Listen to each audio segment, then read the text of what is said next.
Good evening students. हम लोग इलेक्ट्रोस्टैट को रिवाइज करेंगे, तो कुछ टॉपिक स्टार्ट करते हैं, वहीं से रिवीजन करेंगे।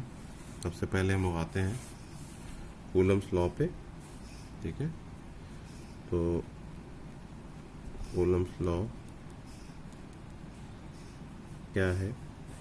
ठीक है, कोई भी दो चार्जेस Q1 Q2 इनके बीच में लगने वाला फोर्स, इसको डिफाइन किया था कूलम ने। तो पहला चार्ज Q1 है, दूसरा चार्ज Q2 है। तो उसने ये कहा कि कोई भी दो चार्ज अगर Q1 Q2 रखे हुए हैं तो उस पर एक बीच में फोर्स लगने लगेगा, है ना।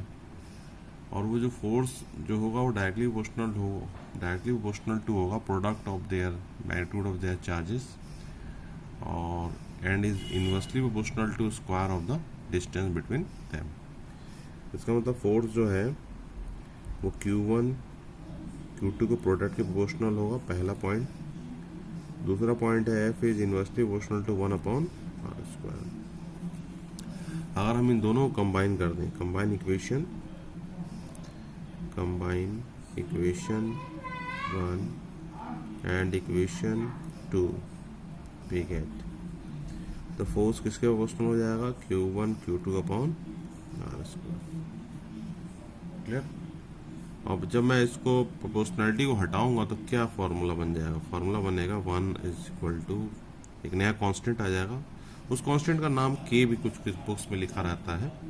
हम लोग भी आगे इसका K भी यूज करेंगे, इसलिए अभी आपको सब ध्यान रखना होगा। Q1 Q2/r², वेयर K की वैल्यू जो है वो होती है 1/4πε0, है ना। तो फोर्स हो गया 1/4πε0 Q1 Q2/r²। ठीक है, तो ये जो फोर्स है ये जनरली वैक्यूम में है, ये है ना, वैक्यूम में देखा गया है ये। और अगर हम मीडियम की बात करेंगे तो F जो होगा वो हो जाएगा 1/4πε0 एप्सिलॉन r आ जाएगा एक। ठीक है, Q1 Q2/r², ये हो जाएगा मीडियम। ठीक है, इसको ये है कि दो चार्जेस जो हैं उनके बीच में एयर नहीं है, एयर है मान लीजिए, हवा नहीं है, तो फोर्स ये लगेगा फार्मूला वैक्यूम का, है ना। और मीडियम में जब दोनों के बीच में मीडियम आ गया, यानी मान लीजिए कहीं पानी भरा हुआ बीच में, उनके बीच में तब चार्जेस के बीच में क्या फोर्स लगेगा, तो फार्मूला ये हो गया। ठीक है, तो इसको आपको ध्यान रखना है फोर्स। अब आइए आगे हम लोग आते हैं। इसके बाद फोर्स आपको हमने बताया। अब आते हैं हम लोग इलेक्ट्रिक फील्ड पे। देखिए, कोई भी प्लस चार्ज है, ठीक है, कोई भी चार्ज है तो अपने चारों ओर एक क्या क्रिएट करेगा? एक इलेक्ट्रिक फील्ड। मान लेते हैं कोई प्लस चार्ज है तो वो अपने चारों एक रीजन क्रिएट करेगा, स्पेस। उस स्पेस में अगर हम दूसरे चार्ज को लाते हैं, मान लीजिए कोई प्लस चार्ज को लाए, तो उस रीजन में जब वो दूसरा चार्ज आएगा इस रीजन में, ठीक है, ये स्पेस और रीजन, इस चार्ज के कारण एक स्पेस और रीजन बन रहा है। ठीक है, उस रीजन में अगर दूसरा चार्ज लाते हैं तो उस पर या तो अट्रैक्टिव या रिपल्सिव फोर्स लग सकता है। ठीक है, अब आप ऐसे भी देखिए, प्लस प्लस में आपने पढ़ा है कि प्लस प्लस चार्ज में क्या फोर्स लगता है? अगर प्लस प्लस दो चार्ज एक जैसे हैं तो इनमें लगने वाला फोर्स क्या होता है? रिपल्सिव। आपने पढ़ा है। ठीक, दो चार्ज अगर प्लस प्लस में है तो उनमें अगर लगने वाला जो फोर्स है वो क्या हो जाएगा? रिपल्सिव। अगर एक प्लस है और एक माइनस है तो कैसा फोर्स लगेगा? अट्रैक्टिव। ठीक, अगर दोनों माइनस है तो क्या लगेगा? रिपल्सिव। तो आपको याद रखना है, अगर एक जैसे चार्ज होंगे, like charges always repel each other, unlike charges always attract each other. ये भी है, like charges always attract each other. तो इसको आपको देखना है। ठीक है, प्लस प्लस के बीच में क्या फोर्स लग रहा है, प्लस माइनस के बीच में क्या लग रहा है, माइनस माइनस के बीच में, तो यही चीज है।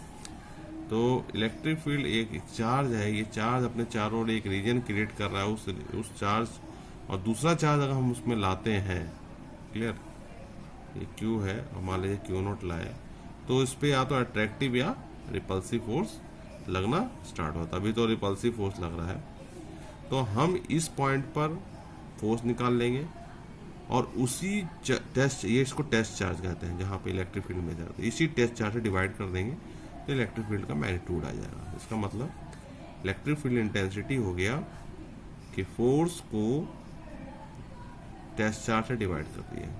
क्योंकि ये दोनों वेक्टर क्वांटिटी है तो हमने इसको भी वेक्टर क्वांटिटी लिख दिया, है ना। अब जैसे इसी का एक बेस पे मैंने प्रॉब्लम कराया भी था, एक डेरिवेशन भी है कि electric field due two point charge, है ना। Electric field due two point charge, clear. तो इसको हम लोग कैसे निकालेंगे, तो सबसे पहले एक चार्ज क्यू मान लीजिए और यहाँ पर हमें इलेक्ट्रिक फील्ड मालूम करना है आर डिस्टेंस पर। तो यहाँ पे एक टेस्ट चार्ज रख देते हैं। तो अब यहाँ पे फोर्स पहले निकाल लेते हैं। फोर्स क्या आएगा, 1/4 pi epsilon naught Q1 Q2 होता है, Q1 Q2 अपॉन, पहले फार्मूला लिख देते हैं 1/4 pi epsilon naught Q1 Q2 upon R square, ठीक। और अब F इक्वल टू क्या हो गया, 1/4 पाई एप्सिलॉन नॉट Q1 की जगह Q हो गया, Q2 की जगह Q नॉट हो गया, आर स्क्वायर। अब इलेक्ट्रिक फील्ड ये कहता है कि आप सबसे पहले आप फोर्स निकाल लीजिए। तो यहाँ पे हमने फोर्स निकाल लिया इस चार्ज के कारण, यहाँ पे टेस्ट चार्ज रख दिया। सबसे पहले आप एक टेस्ट चार्ज को रखो, टेस्ट चार्ज रखने के बाद आप इस पर फोर्स निकाल लीजिए। अब जब फोर्स निकल जाए तो इसी टेस्ट चार्ज से उसको डिवाइड कर दीजिए, तो इलेक्ट्रिक फील्ड मालूम हो जाएगा, क्लियर। तो देखिए फोर्स निकल गया।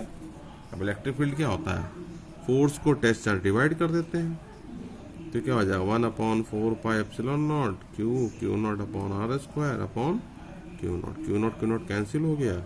तो इलेक्ट्रिक फील्ड आ गया आपका, ठीक है। इलेक्ट्रिक फील्ड क्या आ गया, 1/4 pi epsilon naught Q upon R square, है ना। इसका मतलब अगर एक पॉइंट चार्ज को अगर हम देखें तो पॉइंट चार्ज के कारण, है ना, आर डिस्टेंस पर इलेक्ट्रिक फील्ड का फॉर्मूला क्या बन गया, 1/4 pi epsilon naught Q upon R square. तो हम लोग फिर अगला सेक्शन हम लोग फिर नेक्स्ट वीडियो में देखेंगे। थैंक्स, ठीक है।